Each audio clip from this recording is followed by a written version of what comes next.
I'm excited to talk about this project today. So as was mentioned in the introduction, our lab, so one thing we sort of, the name of the lab we say is the AlgoBio lab, which comes from this algorithmic lens on biology business. And we've done a lot of work in the past that has been related to, more directly related to this business of using an algorithmic lens on biology. And what we mean by that is sort of taking lessons from the limits of algorithms, in particular, the application of certain types of algorithms to the study of very organized but high-dimensional systems, to rethink sort of the limits of biological experimentation and experimental design. And in particular, that's manifested in a number of different ways, but especially in this line of work that is on these compressed experiments. So I think when Orr originally invited me, he thought I might talk about compressed perturb-seq, for example, and I'm not talking about compressed perturb-seq. And there's a reason I'm not talking about compressed perturb-seq. Okay, so one is that I've talked about it for 8 years. That's actually probably the main internal reason, but that's a selfish reason. And my style of talking is, as soon as we have something interesting to say, I like to go talk about it. So that's thing number one to note about this talk, is this is all unpublished, relatively early stage work. So we're very excited to hear your feedback on it, which may include the usual simultaneous feedback of this is wrong and this is trivial and already known. So I would love to hear any of those comments that you have. But no, seriously, we do want to hear your feedback and we're excited to talk about it. But a little bit more on the motivation for this work. So our previous line of stuff on these compressed experiments, what those really have been about, and it's okay if you're not familiar with the work, I'll give you the gist. The idea is that, when we're doing sort of high throughput and high content biological experiments, oftentimes they cost a lot of money, but it turns out to be very sort of useful to get lots of rich data from lots of different types of perturbations or many different conditions or many different samples or whatever. And that's manifest in 10,000 papers a year now with ever bigger scales of data and ever bigger models. So these are expensive, but yet it seems good to have lots of data. There's a line of statistical work, a bunch of different sort of threads going in parallel, but most famously, a line of work in statistics and the development of algorithms on something called compressed sensing, which has interesting things to say about studying high-dimensional signals with small amounts of data when you have prior knowledge that the high-dimensional signal is very, very structured, okay? And in particular, the idea is that there's certain types of statistical structure, like sparsity or low rankness or some covariant structure in your high-dimensional data, then you can collect what seems to be a fantastically too small amount of data, and then use algorithms that can exploit that statistical structure to recover a much larger number of parameters than you have any business recovering from having only done this much work. Okay, so like I said, we've explored that general idea in half a dozen or so papers, most recently with this thing called compressed perturb-seq, which again, I'm not talking about, even though I actually am talking about it right now. Okay, but the point there is that our lab is generally interested in basic forms of biological organization, really trying to understand the nature of organization and, if such things exist, fundamental units of organization at the level of single cells and tissues. So we want to know what these things are. Many other people are interested in similar questions. That line of work on compressed experiments says, we don't really know what the underlying things are. I don't know what the underlying biophysical mechanisms are, but the last 20 or 30 or 300 years of doing biology has taught us something exists, okay? There is organization. It's not all 20,000 genes operating independent of each other, or all the proteins, or all the metabolic fluxes, or what have you, but there seems to be quite a lot of organization. We may not have pinned down the exact biophysical mechanisms, but what I do know is that from the last years, maybe 10 to 20 years, especially where we collect a lot of data, what we always see are statistical patterns that manifest from whatever those underlying units of biological organization are. Like if you collect a big matrix of gene expression data, there's always a lot of correlation patterns. Usually there's some low rank decomposition that captures most of the variance in the data and so on. So somehow there's underlying biophysical mechanisms that organize this high dimensional system that manifests in statistical parameters. And this line of compressed work says, aha, there are these statistical properties in our data. We know how to exploit that to collect almost exponentially less data in the lab, but still recover a large amount of information. So that's the background, is that we're generally interested in basic units or the nature of organization at the level of single cells and tissues. And we've done a lot of work that says it exists. Here's an interesting thing to note about your experiments, that we have a very strong statistical formalism of how we can exploit that to spend fewer dollars and fewer labor hours and whatnot in the lab, okay? This project is now getting back to the main question. What are the things? What are the actual units of organization?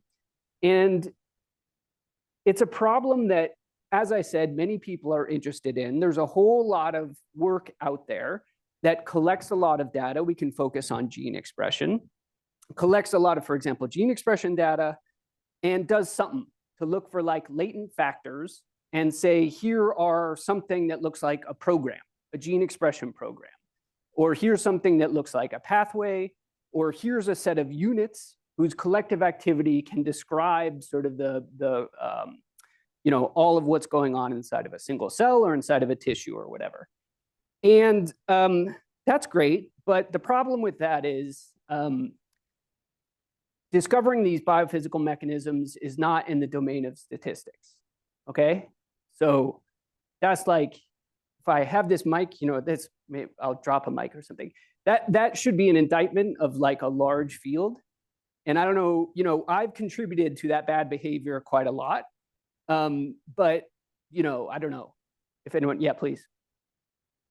So you describe this as a bad behavior. And I do agree that statistics is not maybe going to discover the biophysical model, but wouldn't it propose new hypotheses for perhaps there is some sort of interaction between these two things, go test it out with biophysical models or experiments?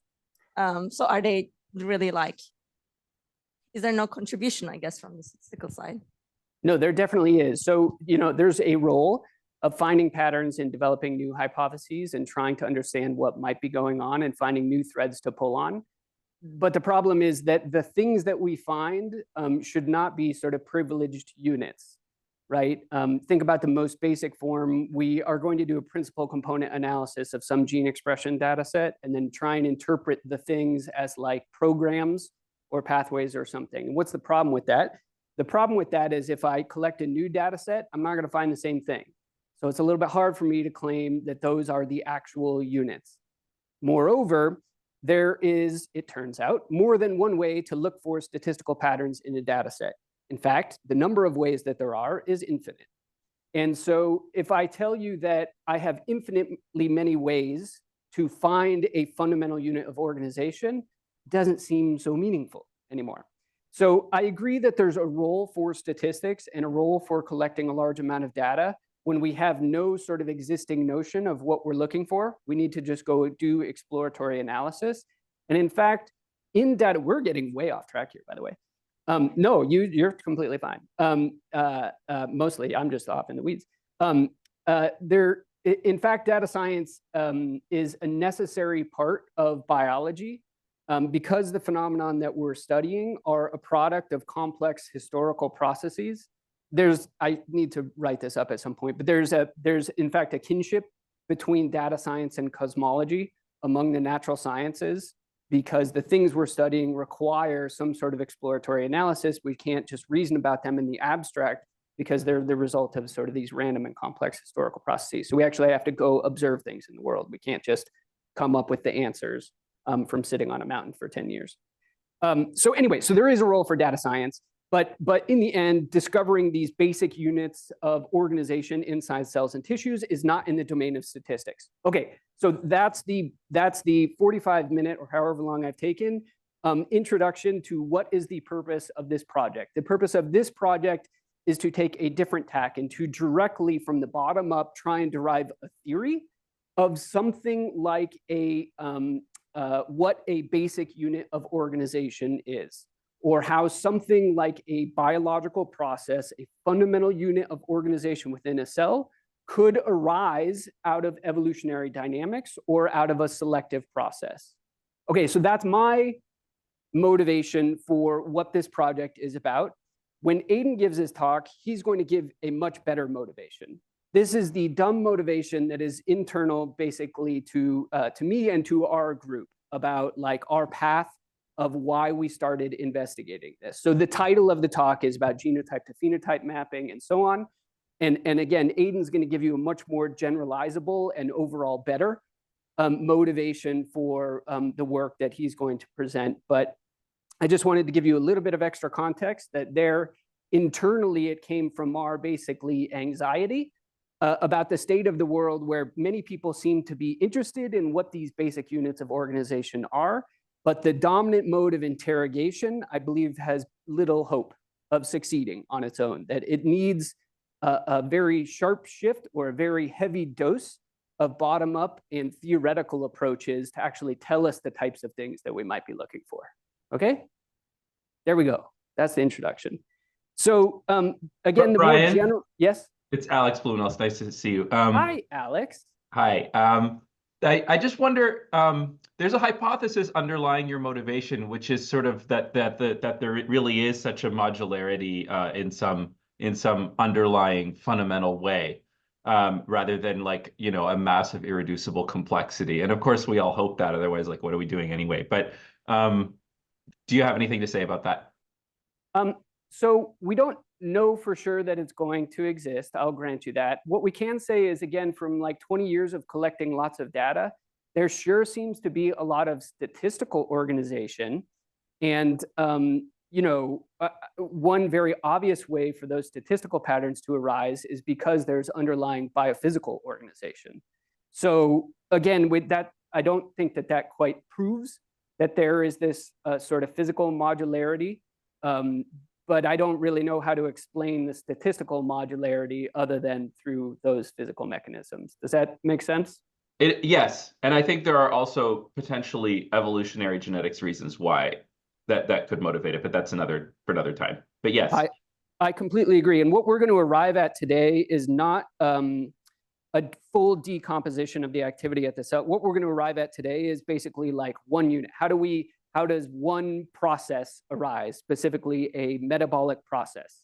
Today is going to be a discussion of a theory of how something we are calling a collective mode, but you can think of as a metabolic process, arises. So we're baby steps, Alex. Great. No, examples are where it's at. It's perfect. Okay. Okay. Very good. So I'm mostly going to go on the board today, and if feeling the need later, I have a couple slides to illustrate a couple points. So what we want to do, the more generalizable version of the introduction and the motivation for this talk is that we're interested in studying non-trivial genotype to phenotype maps, okay, like many people in the world. And we want sort of a mathematically tractable problem. As I said, part of our initial motivation is to develop a theory of how something like a process or a unit of organization arises. So we're going to be doing some math. So we need to live in a world of somewhere we need to find a non-trivial genotype to phenotype map in a space that's mathematically tractable. One of the spaces that sort of fits these goals is in the analysis of metabolic reaction networks. So we're going to be talking about evolution in the space of metabolic reaction networks. And like I said, how something like a metabolic process might arise, or a basic unit of a metabolic reaction flux network might arise. So the rest of the primer now, you know, well, I can't make any promises that I won't ramble on any other tangents, but the rest of the primer is intended to be giving you background on these metabolic reaction networks. And then we're going to move into, I'll set up the general framing of what they are, the mathematical framing of something called flux balance analysis, which is usually formulated as a constrained optimization problem, a linear program. To do our sort of theory, we need to analyze the basic mathematical framework of flux balance analysis a little bit differently. For those who are familiar with convex optimization, we're going to look at the dual of the primal program. So I'm going to talk a little bit about duality. And then if I have time left at the end to do our especially evolutionary simulations that Aedan is going to talk about, we have a teeny little bit of pop gen that I'll throw in if I have time at the end. Okay, so let's launch into it here. We're the first thing to discuss is genome scale metabolic models.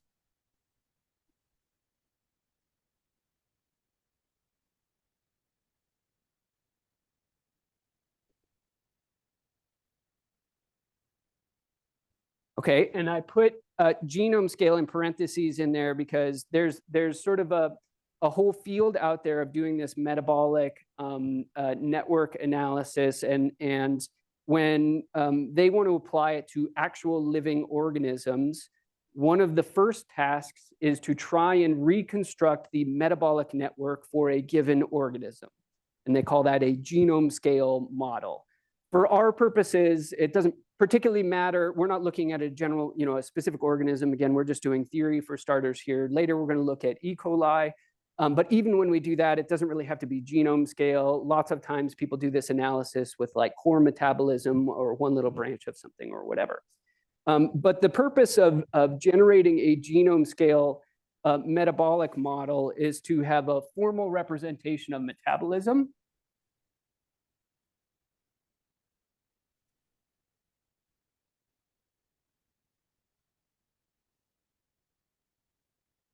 For the purpose of having a mathematical and a computational framework for making phenotype predictions from a given genotype. Okay, and so the way that these things work is that we're going to have a set of metabolic reactions that exist in the network, and those reactions are derived from the genes. If you're trying to reconstruct the metabolic network of a particular organism, we look at the genes that are annotated as metabolic enzymes.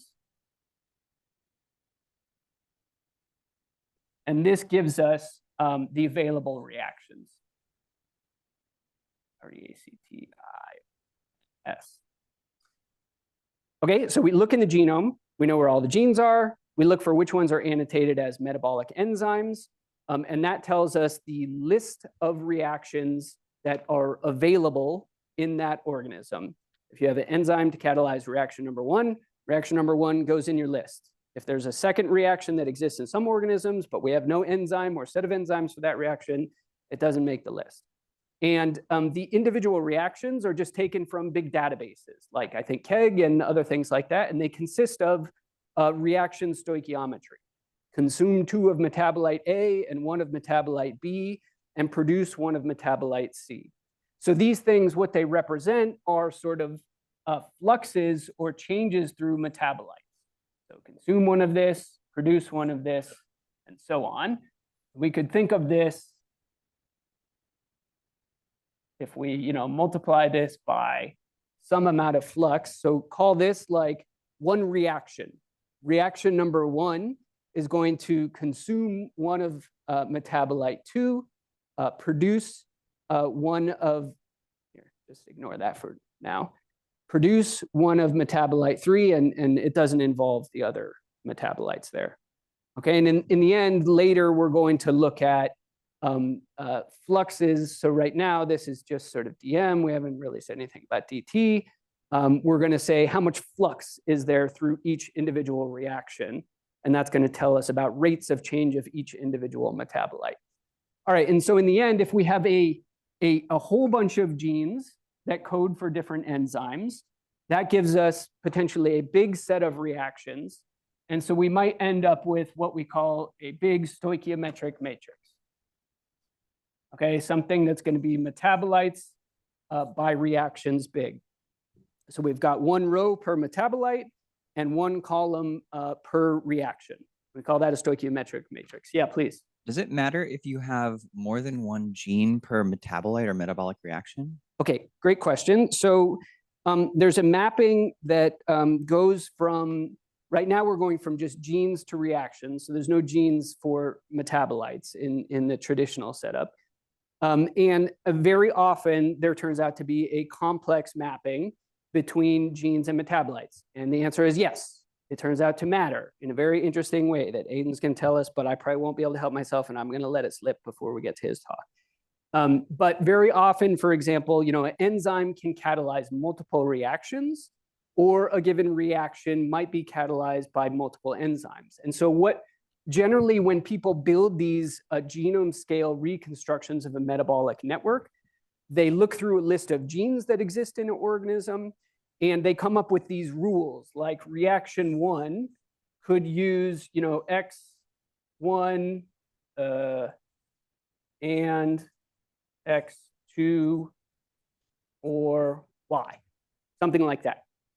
So reaction 1 could proceed either if you have these two genes present, or through basically the catalytic capacity combined through gene 1 or gene X1 and gene X2, or through gene Y. So these are the types of rules that tend to get derived by looking through a genome. And but for now, yes, we're going to put this to the side for now. So this exists and is important. But for now, consider just that we've looked through all these types of rules and said which reactions seem to be able to be satisfied in some way or another. Like in this case, I would need gene X1 and gene X2 in the genome, or I would need gene Y. And if I have all of them, in any case, reaction 1 can happen, so reaction 1 goes in the list. Okay, so I end up with a big stoichiometric matrix. And importantly, these types of rules are the bridge between biochemistry and genomics that's going to allow us to do this genotype to phenotype mapping. So these rules are critical. And yes, it matters that they are sometimes complex. Okay, finally, usually there's one additional reaction that maybe isn't entirely intuitive. That's something that's typically called a biomass reaction that corresponds to the production of biomass. Okay, and it represents, consumption of basic precursors, amino acids, NTPs, lipids, cofactors, et cetera, and the production of just overall biomass of a cell. Okay, and we don't need to get into the details of exactly what those look like. They vary for a little bit for each organism, depending on the actual biomass composition of each organism. But typically, there's one reaction that represents, again, the consumption of precursors and the production of biomass. Okay, so we can look through a genome, look at the enzymes that are annotated, the genes that are annotated as metabolic enzymes, and create a big stoichiometric matrix that captures which reactions can run and how those reactions affect the flux through each individual metabolite. All right, so now there's a further mathematical framework called Flux Balance Analysis.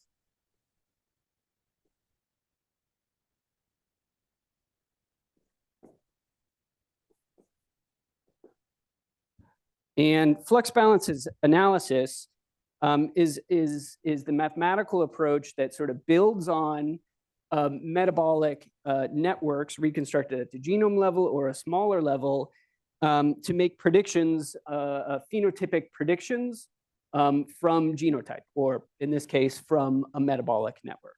Okay, so this is the framework that we're going to use to say, what phenotype do we expect to see given a particular stoichiometric matrix? Okay. Okay, great. So what are the inputs to this? The inputs to this are a stoichiometric matrix S, like I talked about here, that's metabolites by reactions big, some bounds on the fluxes. So biochemically speaking, reactions can't just run at an infinite rate. Okay, typically there's a biochemical bound, and as we'll discuss later, those biochemical bounds depend in large part on the capacity of the enzymes that underlie the different reactions. So generally speaking, going forward, we're going to talk about these bounds as being related to the genes, and think about that as the gene, somehow what we're really representing is the catalytic capacity of the gene, which is contributed to by like the expression level of the gene, but also whether or not the gene product, the enzyme, is good at doing its job. Okay, so I'm not going to differentiate going forward between those things, but just think about when we talk about a constraint as having derived from a gene, it's just the catalytic capacity of that, which again is a combination of expression level and whether or not the enzyme's a good enzyme. And usually there's also something called a fitness function.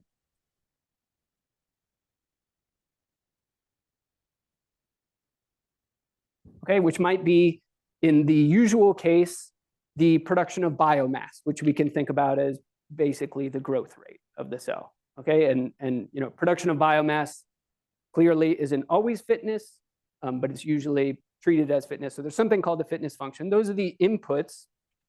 And then the thing that we're looking to get out is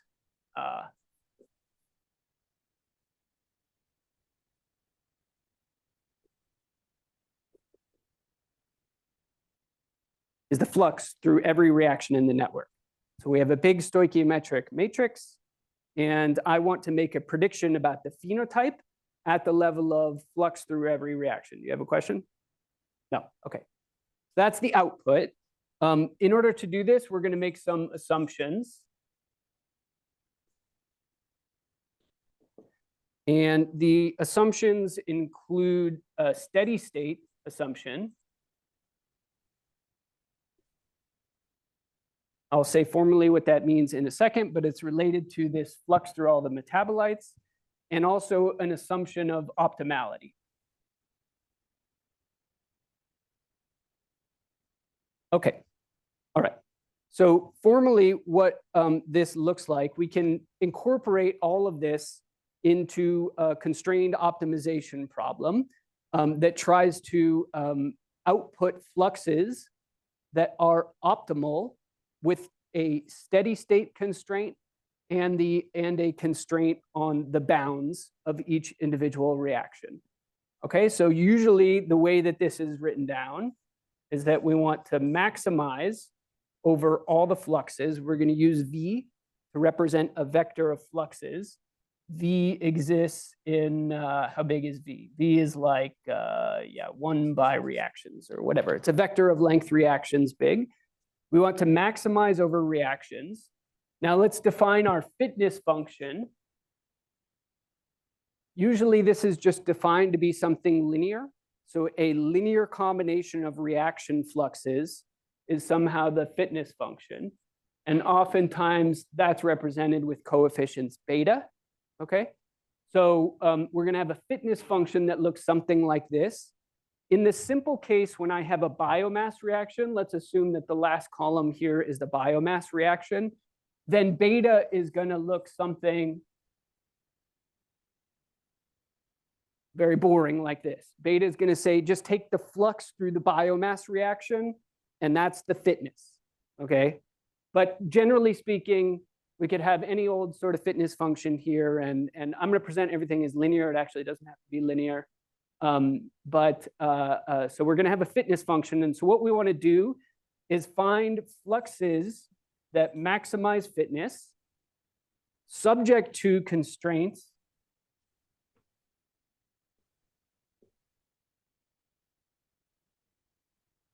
one is that we need steady state, which is really an imposition of conservation of mass. So this says if I take my stoichiometric matrix and I have a flux through every reaction, this product, the matrix X times the vector V, gives me the rate of change through each individual metabolite.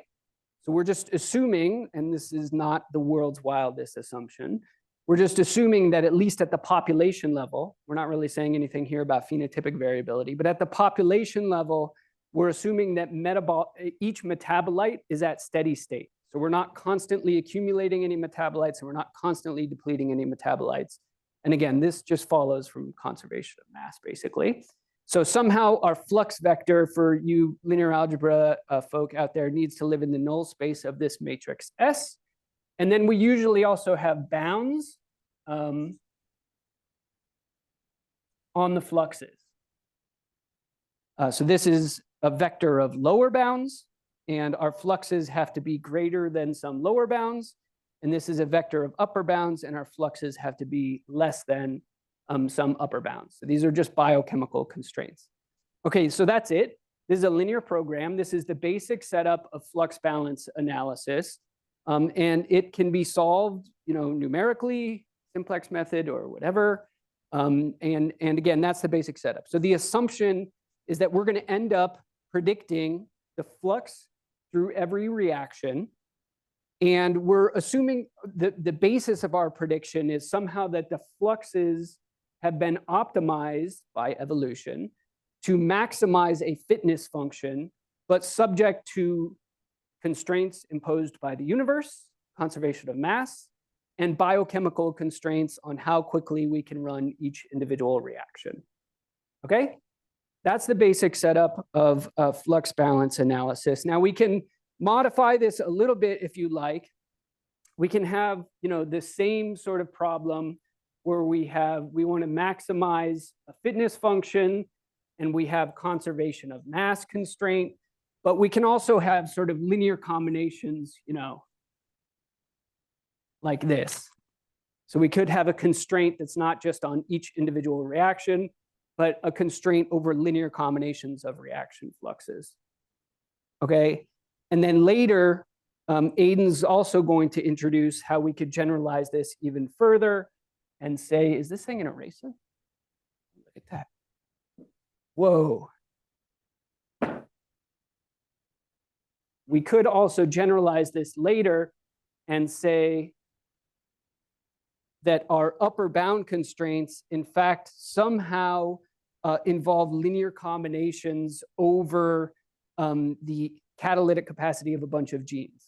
This is going to end up relating to your question of if there's a non-trivial relationship between genes and constraints on different reactions, then G is going to look funny somehow. But for a lot of purposes, we're just going to let G be something like the identity matrix. So there's a one-to-one relationship between genes and constraints on individual reactions. And we're going to let A be the identity matrix as well. So you get back to a situation that looks like this. Also going forward, I'm normally going to ignore the lower bounds because I don't want to have to write basically the same thing twice. The lower bounds matter. The meaning of a lower bound or a negative flux is how much the reaction can run in reverse. Okay, so that's what a negative flux means, is you're just running the reaction in reverse.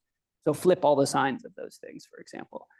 Okay, but again, so these types of rules here about how genes relate to an individual reaction are going to end up manifesting in this type of matrix here.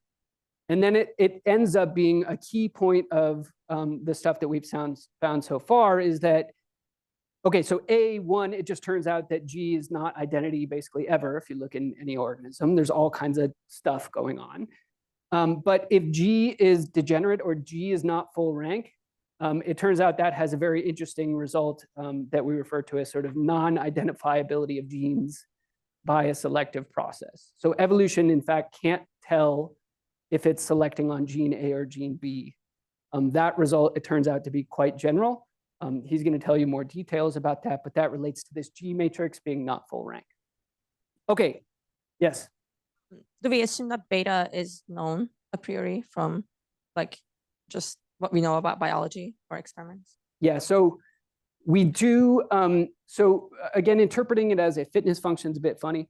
If you think about it just as biomass, then beta is just going to be all zeros with 1, 1 on the biomass reaction. But your question then is also implicitly, do we assume we know the biomass reaction?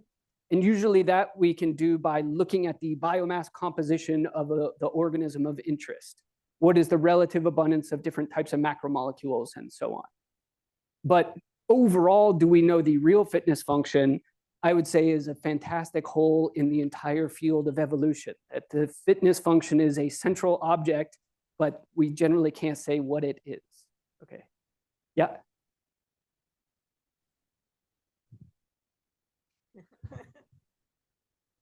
How robust is this kind of optimization problem generally to model misspecification? Like I guess Pinar mentioned maybe the beta you might not know, or like maybe you're missing a reaction that you don't know about, or you like kind of got the upper bound incorrect. Yeah, so again, if you're trying to predict a specific organism, yes, this is an entire big process. If I want to go make phenotype predictions using FBA for some new organism, the process of doing the genome scale metabolic reconstruction is usually quite an endeavor. It's very hard. These things are usually not so trivial to decode. And it really depends on what you're trying to ask. If you're looking at like central metabolism, where we know everything super, super well, then maybe it's not so big of a deal.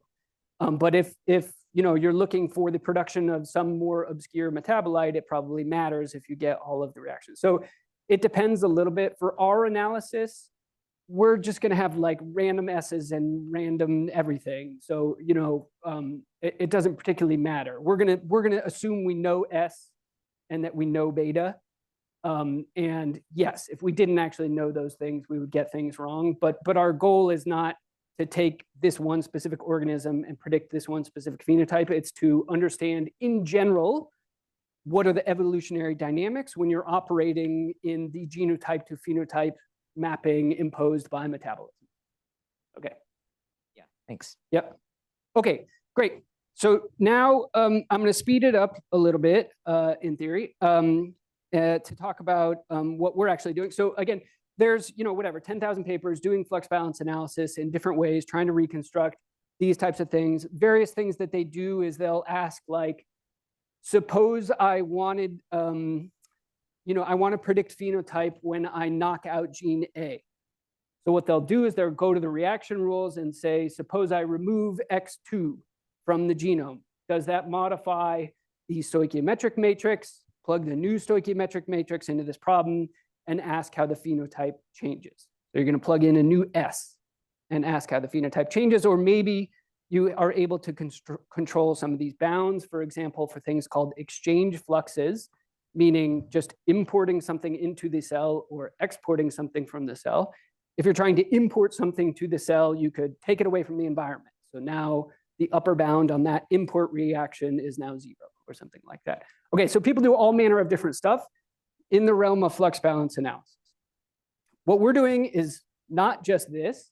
This is our starting mathematical framework. And as I mentioned before, we want to analyze what's known as the dual of this problem. Okay, so in optimization, this is a constrained optimization problem, happens to be a linear problem, and this is a linear program. And we can call this the primal problem because it is the one of primary interest. We want to analyze what's called the dual problem. So what is the dual? First, it might be helpful for me to write this out in what's called the Lagrangian formulation. So in the Lagrangian formulation, I'm going to write down the same optimization problem, but I'm going to move the constraints up into the objective. So now we're going to have something that looks like theta transpose V. Let me get my signs right.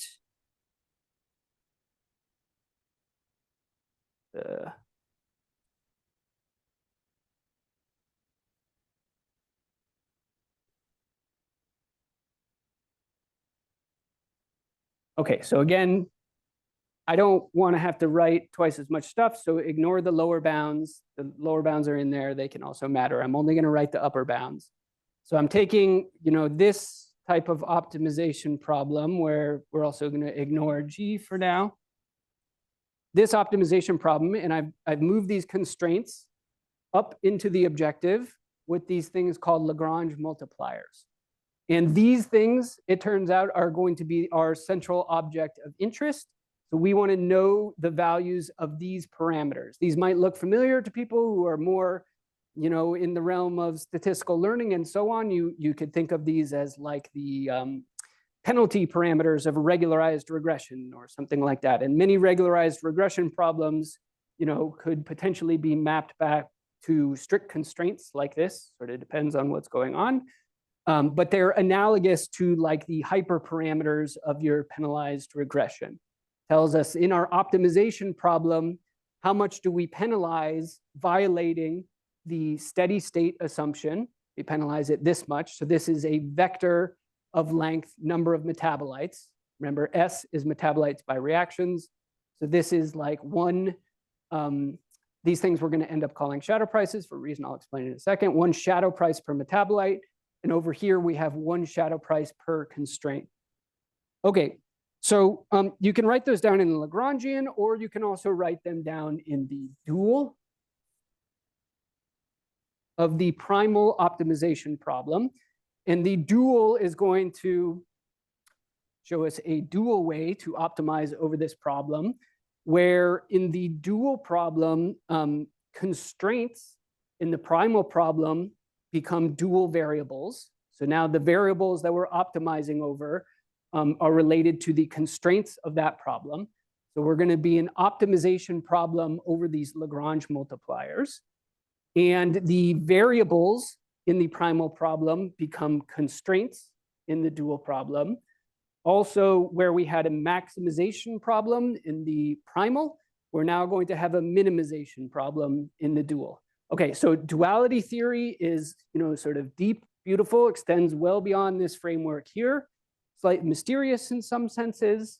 But if we want to write down the flux balance analysis problem in the dual formulation, it would look like this. We're now going to have a minimization problem over these Lagrange multipliers or hyperparameters. And we're going to what did I call this? Name the 2.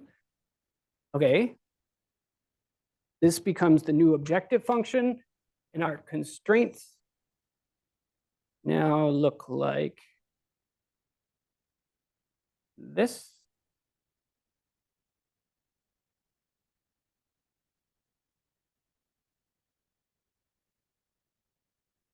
Okay, that's the dual formulation of the flux balance analysis problem. And again, the idea is now we have an optimization that's a minimization of this function where these are the upper bounds on each individual reaction. These are these Lagrange multipliers that tell us something about each of the upper bound constraints. That's our new objective function. And we have a constraint here that is this thing. Beta is equal to this stuff, this stuff, this stuff. There's these things called the KKT conditions. And because I'm going so slow, I don't have time to walk through it in entirety. But one of the important things to note here is that there's sort of a constraint on these things that is related to something called complementary slackness. Maybe I'll give the interpretation of what these things are first so that we can have a little bit more intuition of where that arises. What is the meaning of these things? Does anyone happen to know the meaning of these things? Anyone familiar with dual theory or these things? I've said the word shadow prices before. Okay, great. I'm so happy I get to tell you.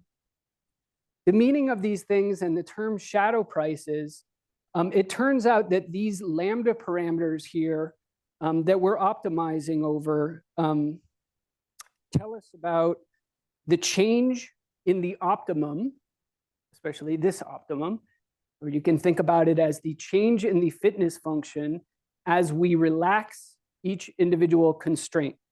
So specifically, we have something like the lambdas are going to be equal to something like this. Again, we're only, or really, this is all the constraints. So we could think about, I'm going to write C for constraints. There's some constraints on metabolites being at steady state, and there's constraints on the upper bounds of each reaction. So the lambdas tell us the change in the optimal value of the primal objective with respect to relaxation of each individual constraint. So that is to say, if I were to increase, for example, the upper bound on reaction number 1, the lambda or the shadow price for reaction number 1 tells me how much the optimal fitness would increase. Okay? So for us, these are like the most important things to analyze because these give us a lens into selective pressure. And by give us a lens into selective pressure, what I mean is we interpret these as the selective pressure. Okay, so this is, why do we do that? It's because these lambda parameters, again, the shadow price of an individual constraint gives me a fitness difference, okay, which in PopGen, in like Kimura's formulas, if we're looking at a selective coefficient, the selective coefficient usually represents a fitness difference.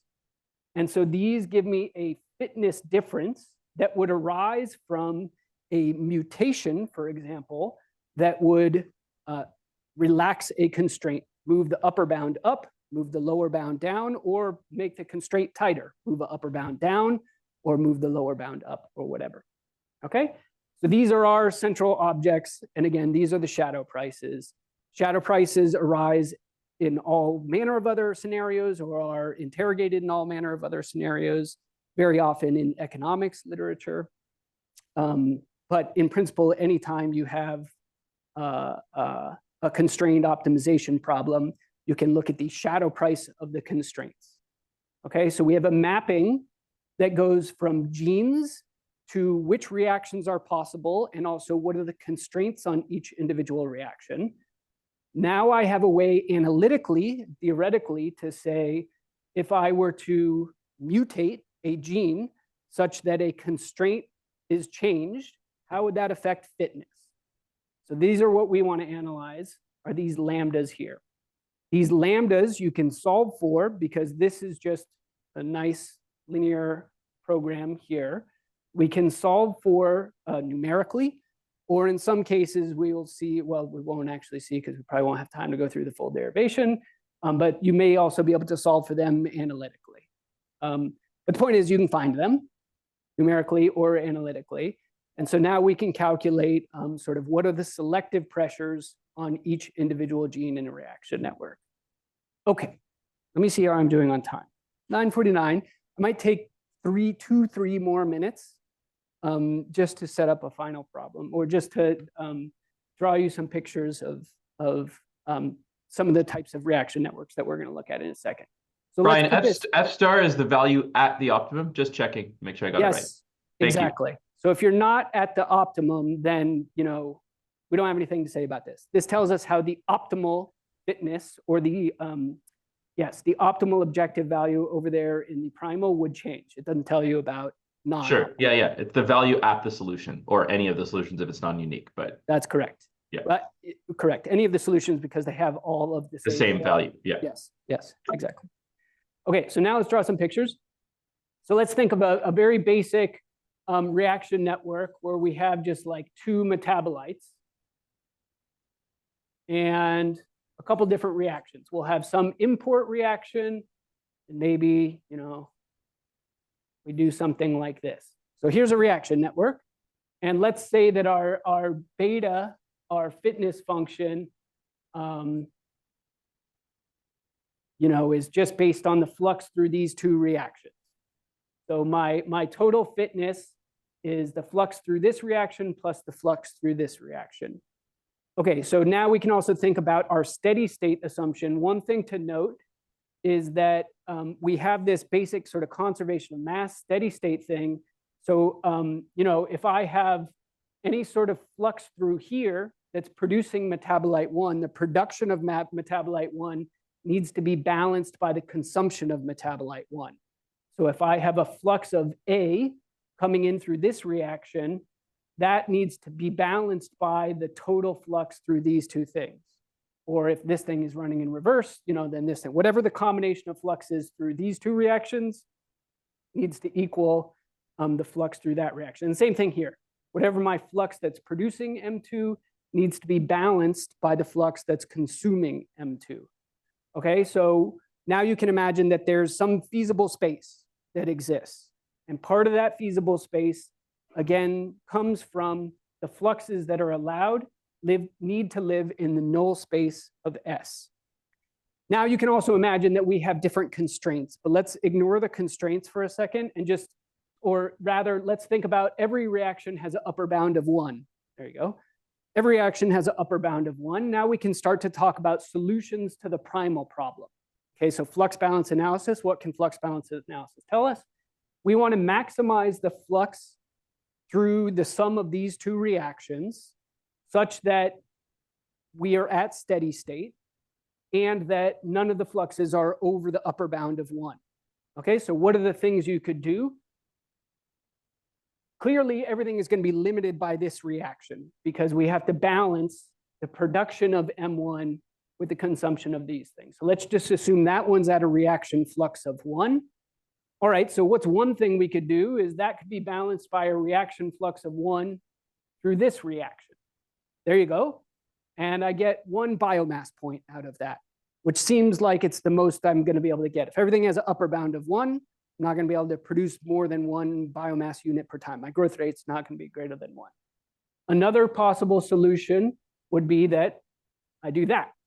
So I have a flux at a rate of 1 through this reaction, and then a flux at a rate of 1 through there and through there. That gets me the same number of biomass points. And in fact, any linear combination of those two solutions lives at the optimum. And it turns out that this is not uncommon in flux balance analysis, that there ends up being not just a unique solution, but a whole space of solutions that could exist. Okay, so now to finalize the setup here so everyone can have their breakfast before Aedan tells you the actual interesting stuff, what we want to do is different from this in a couple of respects. We're not going to assume optimality. That is, that evolution has ended and that we are at the optimal solution, because we are interested in the evolutionary dynamics. So we want to understand how this process changes over time. The other thing that we're not going to assume is that the constraints are fixed. So here, we either have in the primal problem, we have a problem of how is evolution effectively going to wiggle the fluxes around to optimize the growth rate or biomass under a set of fixed constraints. But what we can see is that the constraints are super important. They tell you something, and the constraints are the things that are actually directly mappable to genes. So fluxes, it's unclear if they're directly mappable to genes. Probably in some way they might be. But the constraints are actually directly mappable to genes. So if we're going to be in the business of asking what happens when I allow the genes to mutate, it's immediately obvious that the constraints are going to wiggle around. So the second thing that we want to do different from normal flux balance analysis is to say, in a reaction network like this, what are the dynamics going to look like as we allow the constraints to wiggle around according to different selective pressures? Okay, so if we start the constraints at whatever place you like and start the fluxes at whatever place you like, and now assume that there's some process of mutation that wiggles some of the constraints, and those constraints have the wiggling of the constraints and wiggling of the fluxes has some effect on fitness, then we'll use as basic PopGen stuff like Kimura's formula of probability of fixation to say, does that mutation fix in a population or not? And now we want to know what's the overall direction of evolution. Where is the system going to go? I've just told you that flux balance analysis very frequently doesn't tell us the real answer. It can't even tell us if I give you fixed constraints, flux balance analysis can't even identify one unique solution. So we have a harder problem. My constraints aren't fixed, and I want to identify one actual solution, hopefully, not just a space of solutions. So that's our goal. We want to say in a regime where the constraints are allowed to wiggle, the fluxes are allowed to wiggle, how is this network going to end up? What is the phenotype we're going to end up seeing after some amount of evolutionary time? And again, as I mentioned in the introduction, we think about that as the way in which a basic unit, something in this case like a metabolic process, can arise. And it turns out that I mentioned before, flux balance analysis can't distinguish between linear combinations of going all the way through this path or going all the way through this path. The answer in this particular network, just to give you some sense that there's something non-trivial that you wouldn't be able to just guess going on here, ends up being this. Okay, why the hell should that be? I don't know. Math says it's true, and we're going to do a bunch of simulations to check whether it's true as well. Okay, so that's most of what I wanted to cover in the primer. I don't know if there's any final questions, but I'm sure I'm over time anyway.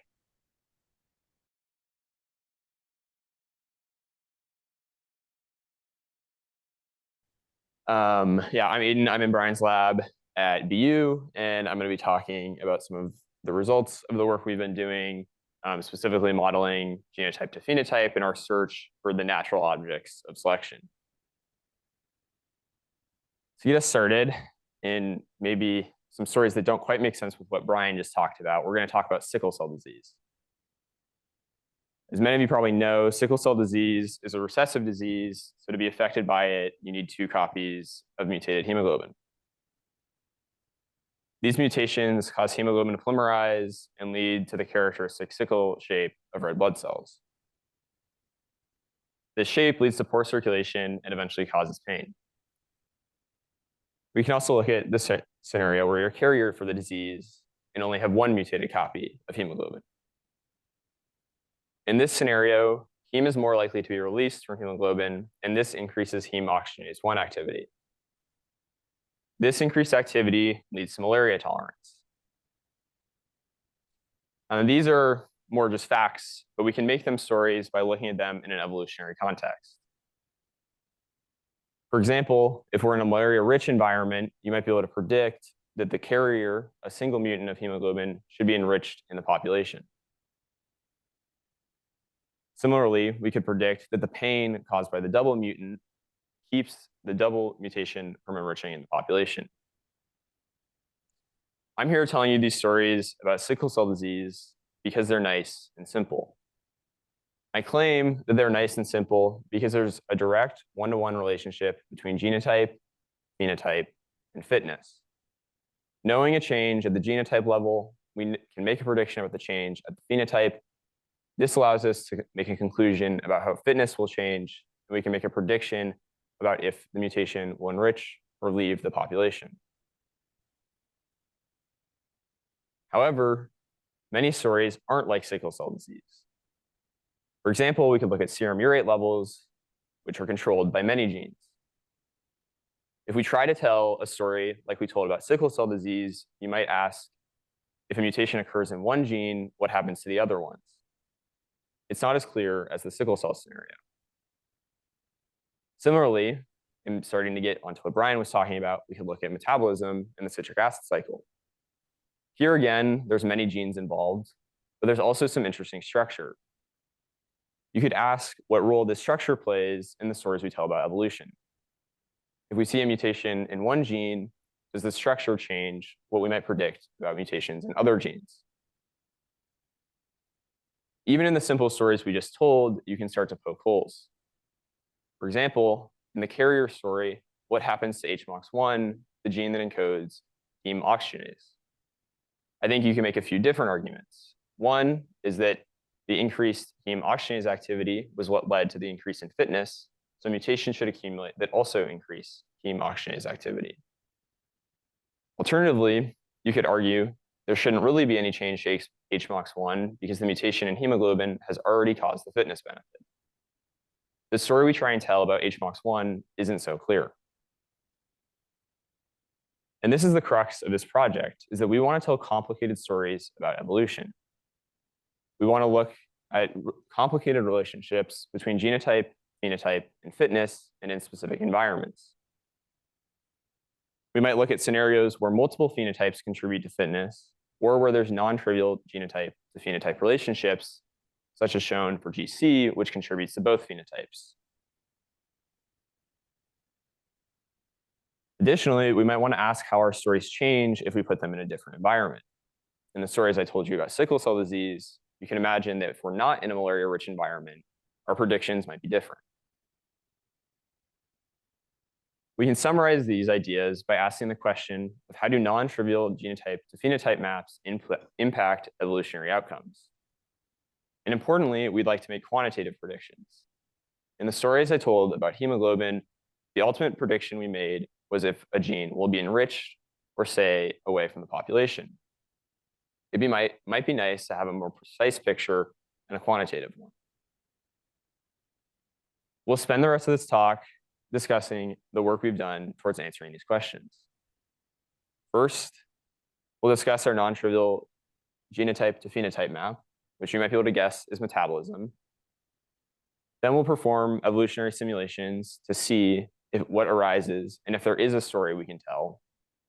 And then we'll use some of the analysis of shadow prices to make predictions about evolution. As I mentioned, metabolism is our non-trivial genotype to phenotype map. We can map the genotype, phenotype, and fitness using the citric acid cycle. As you'd expect, genes and the enzymes that they encode are the genotype. We could imagine the gene MDH, which codes for the enzyme that converts malate to oxalacetate. We could also consider the gene FUMA, which holds a similar role. I'm going to introduce the phenotype, but we'll return to discussing genes to talk about the quantitative role they have. The phenotype is the metabolic fluxes. We could look at the phenotype for the metabolic flux through isocitrate dehydrogenase, or we could consider the flux through alpha-ketoglutarate dehydrogenase. Importantly, there's a non-trivial relationship between genotype and phenotype through the biochemical constraints that physics and genes impose on metabolic fluxes. We discussed conservation of mass and operating at steady state as one of those constraints. And similarly, genes will impose specific constraints on fluxes. Now we can discuss how we're representing genes. Brian alluded to this idea of capacity. So we consider a gene to be the ultimate capacity for a metabolic flux. Brian also discussed this, that we can think about that as coming from how much of an enzyme we can make or how efficient that enzyme is. For example, for the MDH gene, if there's an excess of it in the cell, it might have a higher capacity compared to FUMA. However, if FUMA was a more efficient at catalyzing its reaction, it could also have a higher capacity. Now we can discuss fitness, and we'll view this as the growth rate. Here we'll view it, as Brian discussed, as a linear combination of reaction fluxes. Beta is the coefficients for the sum. This is a nice picture of metabolism. We started to make it more quantitative, but we need a mathematical formulation to really be able to analyze it. As Brian discussed in the primer, this formulation is flux balance analysis.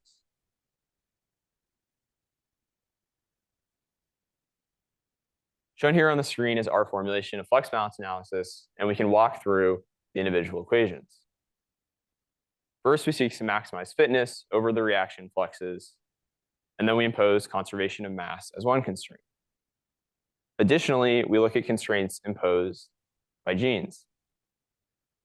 Here again, S is the stoichiometric matrix of reactions, and A and G are matrices that allow us to consider constraints on linear combinations of reactions or constraints imposed by linear combinations of genes. Again, this is implicitly included in FBA, but they consider genes as being on or off, where we're taking a slightly more quantitative numeric perspective. Let's take a look at what FBA is doing visually. We start with a phenotypic space, in this case, flux space. Here I've shown the 2D version with two reactions. There's a reaction A and a reaction B. We know the direction that increases fitness, and that's beta, and we can put that in this space as well. Then there are constraints imposed by genes, with 5 shown here. These constraints define a feasible region of fluxes that we can select from. Now that we have a feasible region, we can perform the optimization problem to arrive at our optimal set of fluxes. In this scenario, B0 would be at the top right, as it's most in line with beta. Importantly, and as Brian discussed in the primer, there's a lot fixed about FBA. The constraints and genes are fixed, beta is fixed, and ultimately we arrive at one single optimal set of fluxes. However, we care more about evolutionary dynamics than traditional FBA. And this arises in 2 main ways that Brian discussed earlier. The first is that we do want to see constraints change. Here, a mutation happens that changes the constraint C0 to C1 and expands the feasible region of fluxes. The second point is slightly more subtle. In FBA, there's an assumption that evolution will eventually bring us to the optimal set of fluxes. However, this assumption is made under fixed constraints. Now that we're constantly changing constraints to examine the evolutionary dynamics, it's not as clear if this assumption is still valid. We address both these ideas and how we set up the simulations, so let's discuss that now. This again is our formulation of FBA, and we'll discuss it as we walk through each step of the simulation. We start with an initial set of fluxes and genes. So we need some V and some lowercase g, u, and gl, which are the genes. Then we perform a mutation by sampling a new constraint. Now the genes are changing.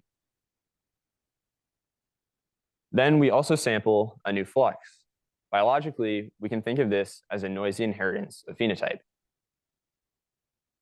With this new flux, we can calculate a new fitness, and we can use this new fitness along with Kimura's equations to decide if this new mutation should fix in the population or not. We can repeat this process as much as we'd like to examine evolution and its trajectory. Let's look visually at what happens in a single step. We start with our initial flux and constraints, and we'll initially perform a mutation to change from constraint C0 to C1. I've drawn this mutation as increasing the feasible region, but we're randomly selecting so we could decrease the feasible region as well. This addresses our first difference with FBA that we alluded to. We're changing the constraints, so now we can watch the dynamics of them. Then we randomly sample a new flux. Here, this is drawn as increasing fitness, but we could also decrease fitness as well. This addresses our second concern with FBA. Now, instead of making an assumption about stepping towards optimality, instead we just randomly sample and make no such assumption. This is drawn as occurring somewhat within a single cell, but really there's a population of cells. We can think of this process as in having a set of cells that are all initially at flux V0. Then we perform a mutation to create a mutant cell, which now has flux V1 compared to the parents. The question we'd like to ask in our simulations, and this is a simplification, is if the parent wins and eventually overtakes the entire population, or if the mutant will win. And we'll decide this based off of their respective fitnesses, beta times V1 for the mutant, and beta times V0 for the parent. This setup is what we can use Kimura's equation for. Kimura's equation describes the probability that the mutant wins and takes over the population.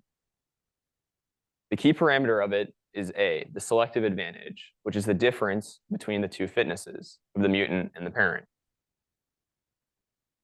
In this equation, as A increases, the probability of the mutant winning also increases. Importantly, if A is 0, so a neutral mutation has occurred, the probability of the mutant winning is 1 over the population size, n. So there is a chance that we can accumulate some neutral mutations. Yeah, and the population size is fixed throughout the simulations.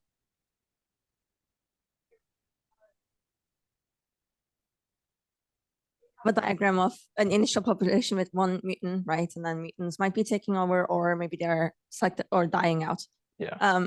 So when I think about the population size, what should I think of the population looking like? You could think Sorry, I'm not from population genetics. I might be asking. Sure. No. Yeah. This is a good question. So yeah, n is the population size. Here, it would be like 7, and that'll be fixed throughout the simulations. So a mutation. You're just assuming in a population of like 100 cells. Yeah. Okay. Yeah. We just pick for a lot of the simulations. It's 1,000.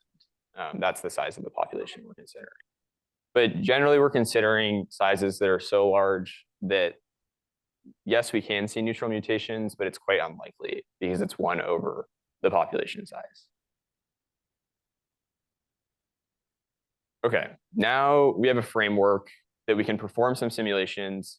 We can repeat this process a lot. We can perform mutations, wiggle the flux, calculate the probability of the mutant winning, and we can watch evolution happen. We're going to look at this in 2 different systems. The first is a small toy network, which this is the same as the toy network Brian drew. It just looks a little different, I think. And the second is we'll look at the E. coli core metabolism. You can see the circle in the center is the TCA cycle, and then glycolysis is the long vertical column of reactions on the left. We're going to spend a lot of time with the toy network, so we'll walk through it step by step. I personally have spent a ton of time with this toy network. It's a great network to look at. There's 4 reactions, reactions 0 through 3, and there's 2 metabolites X and Y.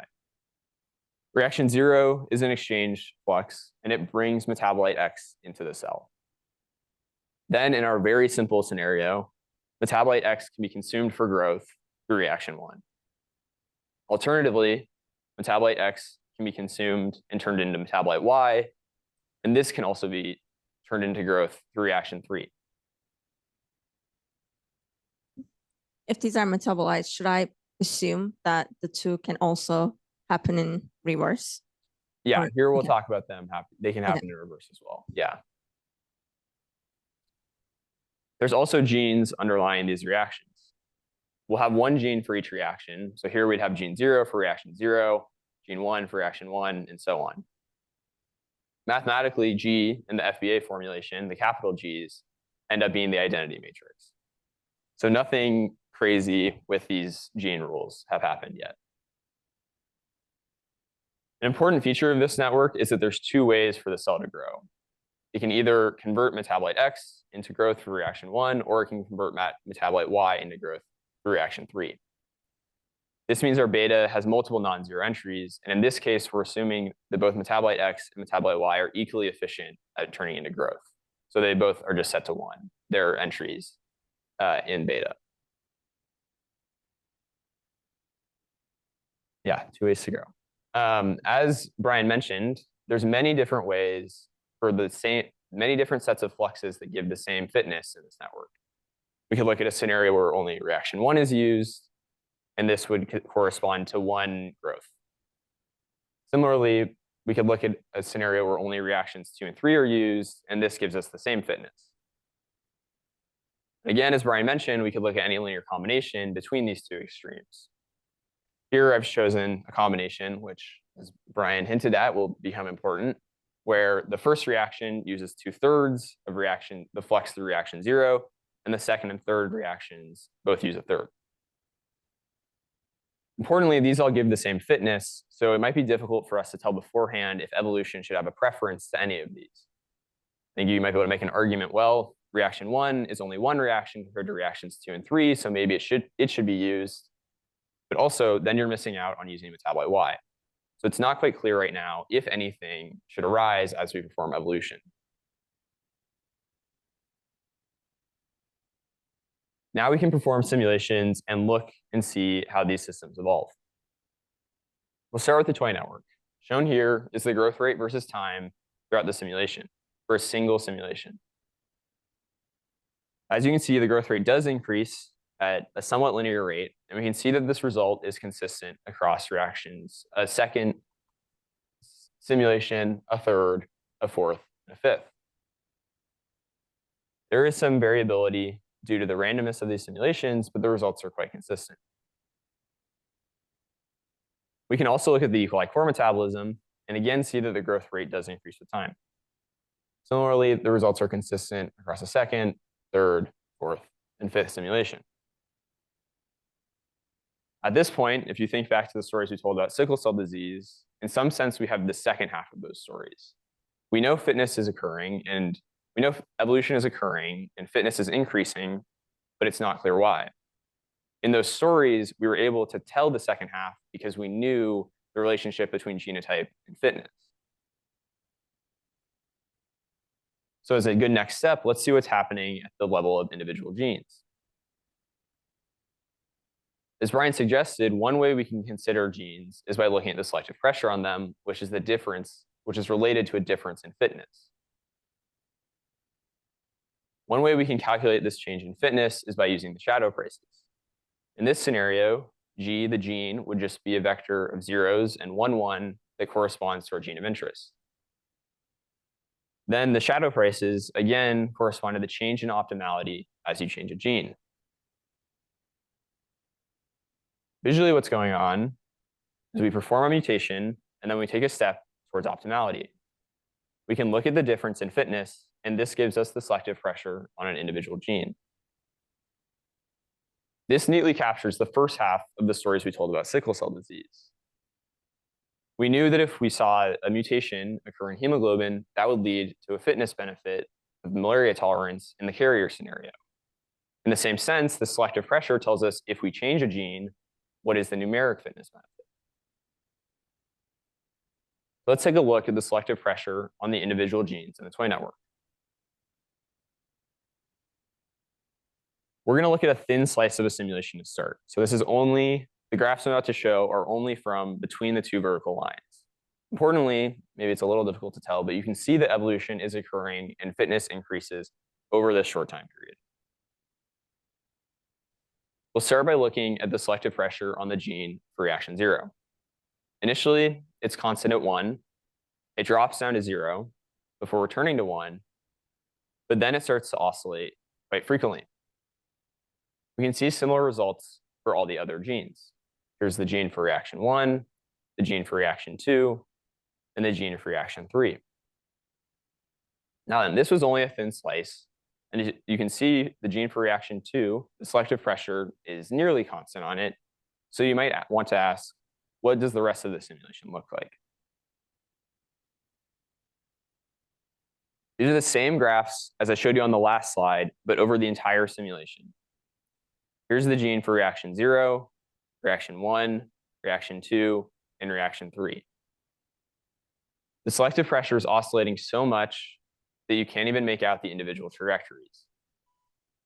There are some thin vertical lines where you can tell nothing is changing, but generally, the selective pressure is constantly changing. This is our first result. The selective pressure on individual genes is highly variable throughout evolution. If we think back to the stories we told about sickle cell disease, we can't quite use individual genes the same way we could there. Additionally, this raises a new question. If you think back to the fitness growth I showed you a few slides ago, those trajectories were relatively constant. However, we see that genes are quite variable. So what's providing this consistency? If it's not at the genotype level, then maybe it's at the phenotype level. So we can examine the fluxes in the toy network and the E. coli network. Here's the flux through reaction 0, and as expected for increasing fitness, the flux increases with time. Shown here is the average of the 5 simulations from before. We can also look at the flux through reaction 1, reaction 2, and reaction 3. As you can see, the flux through reaction 0 is the highest, as it's the entryway to the network. Reactions 2 and 3 have the same flux because they're in series. And then reaction 1 has a slightly higher flux than reactions 2 and 3. We can also look at this in the E. coli toy network. I'm going to show you 4 fluxes that I randomly selected from the around 100 that are involved in this part of the network. Here's one, here's another, here's a third, here's a fourth. If you look at this closely, you might see that after an initial period, the fluxes start to go linearly.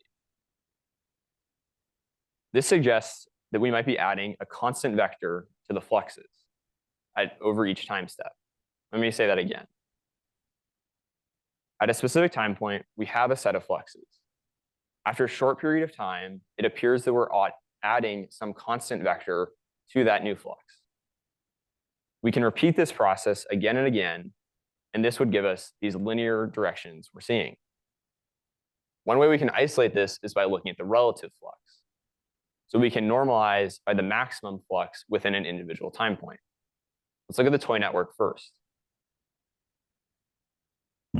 We said before that the first reaction had the maximum flux. So when we normalize it by it, reaction 0 goes to 1, or its relative flux. However, we can see that for reaction 1, it converges to around 0.66. Similarly, we see that reactions 2 and 3 converge to around 0.33. We can look at the same for reactions from the E. coli network. Again, we see that after a short period of some change, the relative fluxes converge to a specific value.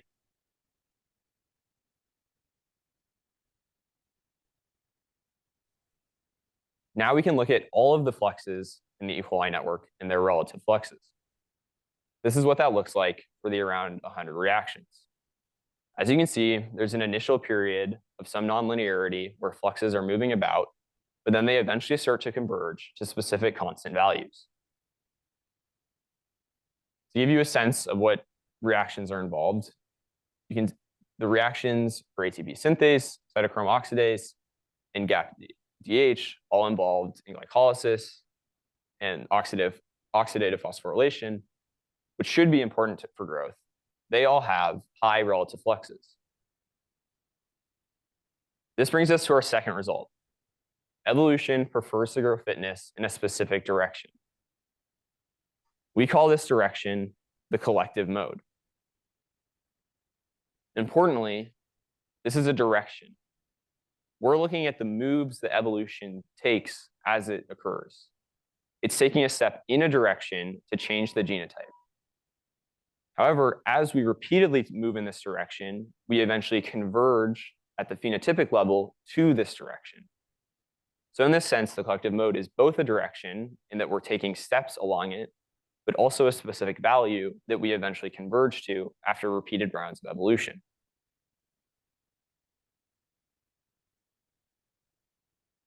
Now then, you might ask, what's so special about this collective mode? One way we can look at this is again by using this concept of selective pressure. Before, we looked at selective pressure on individual genes, and we calculated it using the shadow prices. We can generalize this idea to look at the selective pressure on directions. We're still using the same equation, but now instead of interpreting G as a gene, we can think about it as taking a step in a specific direction along the genotype. Once again, we'll use the shadow prices, which tell us how fitness is changing as we change a constraint. For the toy network, we saw the simulation converge to 1, 0.66, 0.33, and 0.33. So this is the direction of the collective mode that we would care about calculating the selective pressure on. Shown here are the same 4 graphs I showed you before, where the selective pressure on individual genes is varying. Now we can calculate the selective pressure on the collective mode using this equation. Again, this 1, 0.66, 0.33, 0.33 value is from the simulation of the toy network. When we put the selective pressure on the collective mode over the genes, we see that it is constant. This might help explain how our evolutionary simulations were so consistent. They converged to the collective mode, which has a constant selective pressure, and there are constant gains of fitness as we move along the collective mode. However, it doesn't quite answer the question of why we end up at the collective mode. One way we can look at this is by looking at the cumulative selective pressure on individual genes and the collective mode. To calculate this, we are just adding the selective pressure on the individual genes or collective mode versus time. For example, here's the cumulative selective pressure on the gene for the first reaction, the reaction 0. Here's reaction 1, reaction 2, and reaction 3. Before we get to the collective mode, we can get some intuition for why we see these results. Intuitively, reaction 0 is the entryway for the network, so we would expect it to have more selective pressure on it than the other reactions. If we ever want to evolve, we have to mutate reaction 0 to increase fitness, so it should have a high selective pressure on it. Similarly, we see that reactions 2 and 3 have nearly equal selective pressure. They're in series, so if they want to be mutated and contribute to increasing fitness, they must be mutated similarly. If reaction 2 had a higher capacity than reaction 3 would be rate limiting, and you would need to increase reaction 3, and you could then make the same claim about reaction 2. Now we can look at the selective pressure on the collective mode. We see that it's perfectly linear due to its constant value, but we also see that it's maximal. This is our third result. The collective mode has constant and maximal selective pressure. This helps explain why we arrived at the collective mode. Selective pressure is capturing some idea of a fitness benefit, and we see that the collective mode has a maximal improvement of fitness. If we think about the stories we were telling at the start with sickle cell disease, even with this complex genotype to phenotype map, we're able to recapture a simple story now using the collective mode.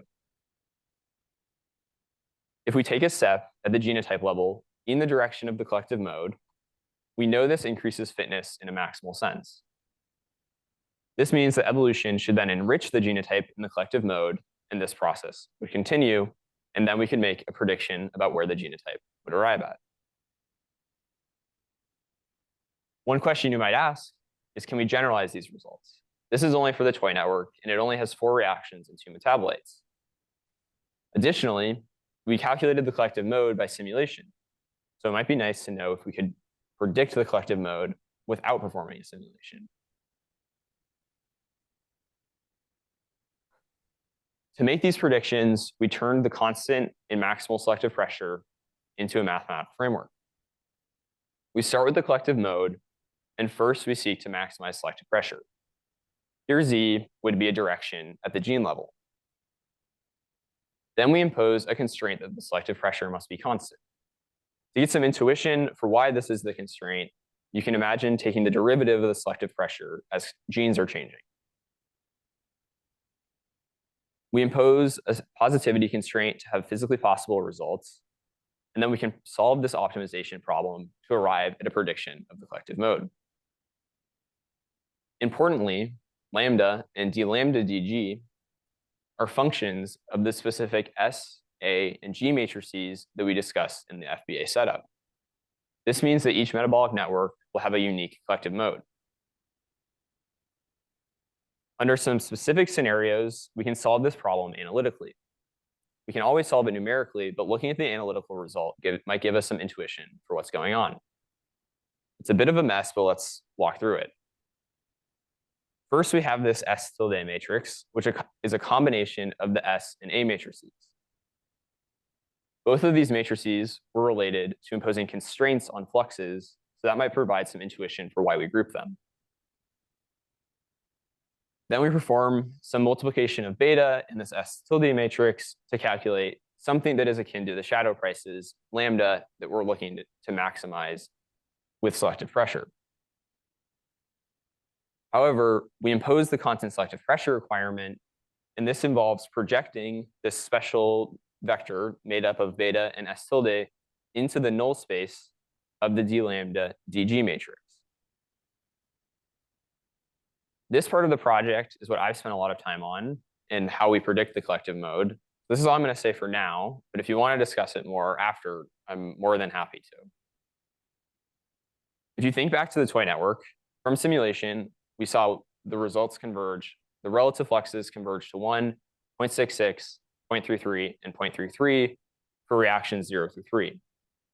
If we solve this optimization problem for the specific S, A, and G matrices of the toy network, we arrive at 1, 2/3, 1/3, and 1/3. These were the numbers Brian mentioned in the primer, and we can see that we're able to predict the collective mode for the toy network. Now then, to really put this framework to the test, we'll generate random metabolic networks and see how well our predictions hold up. I'm going to put the S matrix for a metabolic network that has 16 reactions and 10 metabolites on it in the screen in a second. There's a lot of numbers, but we're going to walk through it. And this is just an example of the type of S matrix we could generate. So this is what that matrix looks like. As Brian mentioned, reactions go across the columns and metabolites go down the rows. Among reactions, there's a few different classes that we can look at. First, there's exchange fluxes. So here, the first reaction is just the first metabolite appearing in the cell. And the second reaction is the fourth metabolite leaving the cell. Then we can look at the set of reactions that are what we probably think of it as traditional metabolic reactions, where we're converting different metabolites into each other. Finally, we have a growth or biomass reaction that uses all of the metabolites and takes some in and takes some out, but this is what is capturing the growth of the cell. When we perform these randomly generated matrices, right now we're only going to make a random S matrix, but the A and G matrices from the FBA setup will be identity. To generate a matrix like this, we would first fix some number of exchange fluxes. So here we picked one influx and one efflux reaction. And then we would sample stoichiometric coefficients as integers to generate the metabolic reactions. And then we would sample just real numbers to generate the growth reaction. We impose some what I'm going to call niceness constraints on the S matrices, such as like you have to use all the metabolites. There can't be any metabolites that aren't used. But generally, the process is randomly selecting stoichiometric coefficients. We can visualize this S matrix by looking at the metabolic network. Here, the orange circles are metabolites, and the blue arrows are the reactions. You can see reaction 0 is an influx and generates metabolite A, and reaction 1 is an efflux and takes out metabolite D. In the corner is shown the biomass reaction, which uses all of the fluxes, or all of the metabolites. If you stare at this for a little bit, you'll see that some reactions are simple, such as the third reaction, which just converts A into G, but there's other more complicated reactions, such as reaction 2 on the left, which is converting metabolite E into 1J, 1C, and 1F. All right, I've described how we're generating random matrices, but now we can see how well we predict them. Shown here is the correlation between the simulation result for a specific random network and our predicted collective mode for 20 different random networks. As you can see, we're generally able to predict the collective mode quite well and with high accuracy. This brings us to our fourth result. The selective pressure mathematical framework accurately predicts the collective mode. These are the main results that we've fleshed out decently well and that I wanted to share with you today. But we can also start to look at some of the more interesting scenarios where we start to use some of these gene rules and turn the complexity up a little bit. This is the same toy network as before, but now we'll change what the genotype looks like. We'll still have a single gene for reaction 0, reaction 2, and reaction 3. However, now we'll have 2 genes for reaction 1. Here, the protein encoded by gene A can catalyze reaction 1, and the protein encoded by gene B can catalyze reaction 1. We view this as the reaction 1 is able to use the capacity of gene A or gene B.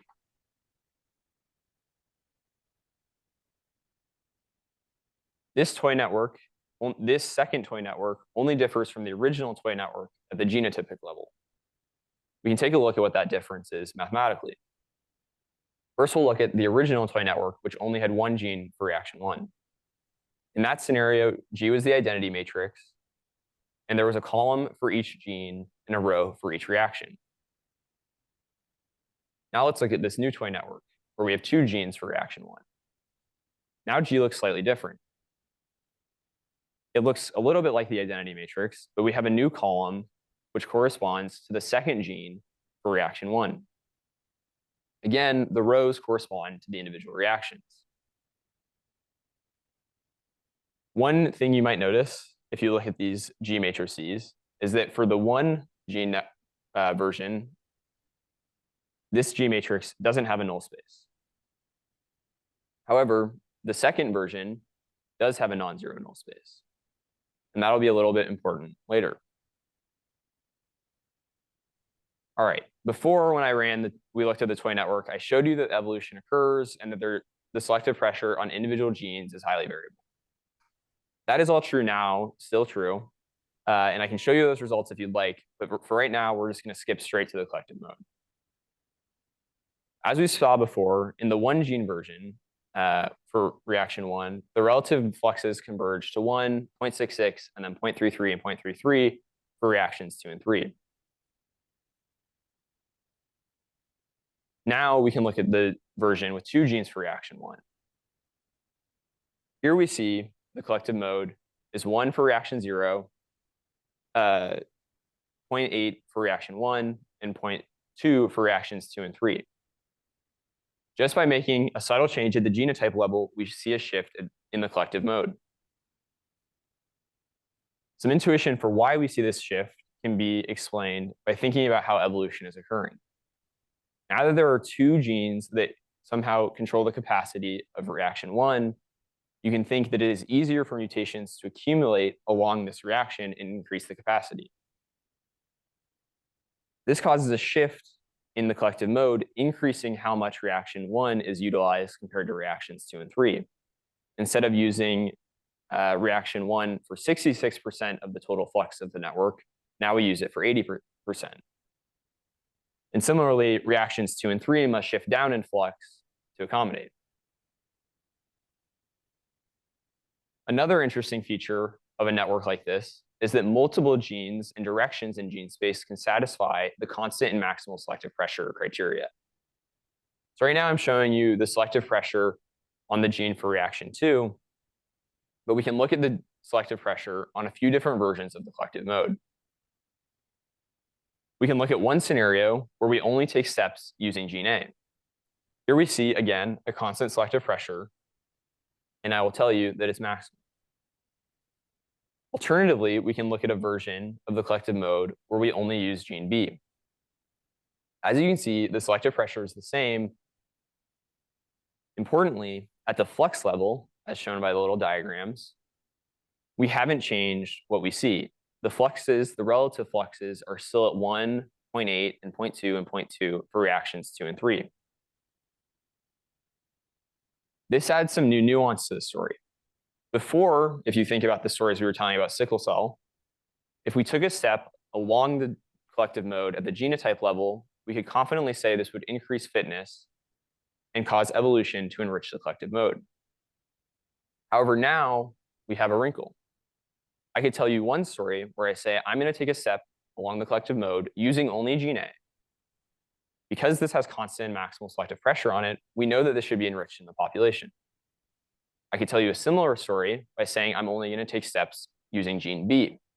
Again, this has the same and constant maximal selective pressure on it, so this change should be enriched in the population. In essence, evolution cannot tell the difference between genes A and B.